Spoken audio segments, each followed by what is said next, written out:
ಯುವ ರಾಷ್ಟ್ರೀಯ ಬಸವದಳ ಹಾಗೂ ಮಾತೆ ಮಹಾದೇವಿ ಬಸವ ಬಳಗ ಬೀದರ್ ವತಿಯಿಂದ ಸಾಂಸ್ಕೃತಿಕ ನಾಯಕ ಬಸವಣ್ಣನವರ 893ನೇ ಜಯಂತ್ಯುತ್ಸವ ಪ್ರಯುಕ್ತವಾಗಿ ಬೀದರ್ನ ಬಸವೇಶ್ವರ ರಥದ ಬಳಿ ಪ್ರಸಾದ ಸೇವೆ ಕಾರ್ಯಕ್ರಮವನ್ನು ಹಮ್ಮಿಕೊಳ್ಳಲಾಯಿತು.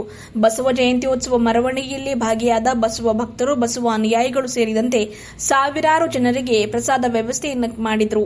ಬಸವಣ್ಣನವರು ಕಾಯಕವೇ ಕೈಲಾಸ ಹಾಗೂ ದಾಸೋಹ ಸೇವೆಯನ್ನ ಹೇಳಿಕೊಟ್ಟಿದ್ದು ಇವೆರಡೂ ಶ್ರೇಷ್ಠ ಎಂದು ನಂಬಿದ್ದೇವೆ ಎಂದು ಜಿಲ್ಲಾಧ್ಯಕ್ಷರಾದ ಗಣೇಶ್ ಬಿರಾದರ್ ಹಾಗೂ ಕಾರ್ಯದರ್ಶಿ ನಂದೇಶ್ವರ ಪಾಟೀಲ್ ಮಾತನಾಡಿ ತಿಳಿಸಿದರು.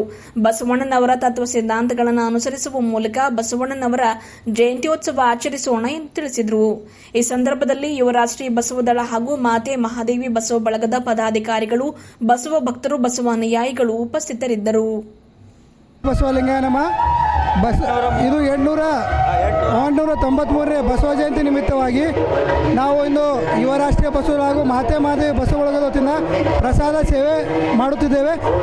ಕಾರಣ ಬಸವಣ್ಣನವರು 12ನೇ ಶತಮಾನದಲ್ಲಿ ಕಾಯಕವೇ ಕೈಲಾಸ ಹಾಗೂ ದಾಸೋಹವೇ ಸೇವಾ ಅಂದು ಎರಡು ಕಲಿಸ್ಕೊಟ್ಟಿದ್ದಾರೆ.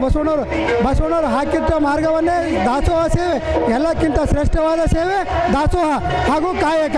ಇವೆರಡು ಪರಿಪಾಲನೆ ಮಾಡಿದರೆ ನಮ್ಮ ಬಸವ ಜಯಂತಿಗೆ ಒಂದು ಸಾರ್ಥಕವಾಗುತ್ತದೆ ಅಂತೇಳಿ ನಮ್ಮ ಆದಷ್ಟು ಅಲ್ಪ ಸೇವೆಯಿಂದ ನಾವೆಲ್ಲರೂ ಪ್ರಸಾದ ಸೇವೆಯನ್ನು ಮಾಡುತ್ತಿದ್ದೇವೆ ಎಂದು ನನ್ನ ಹೆಸರು ಗಣೇಶ್ ಬಿರಾದರ್.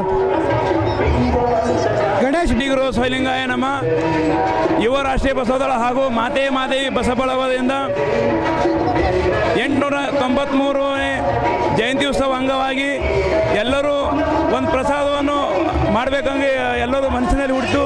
ಇವತ್ತು ಎಲ್ಲರಿಗೂ ಪ್ರಸಾದ ಮಾಡಬೇಕಂತ ಪ್ರಸಾದ ಮಾಡೋದಿದ್ದೆವು. ಶರಣ ಅಂತೆ. ನನ್ನ ನಂದೇಶ್ವರ ಪಾಟೀಲ್ ಕನ್ನಳ್ಳಿ ಯುವ ರಾಷ್ಟ್ರೀಯ ಬಸವ ಸಂಘಟನಾ ಕಾರ್ಯದರ್ಶಿ.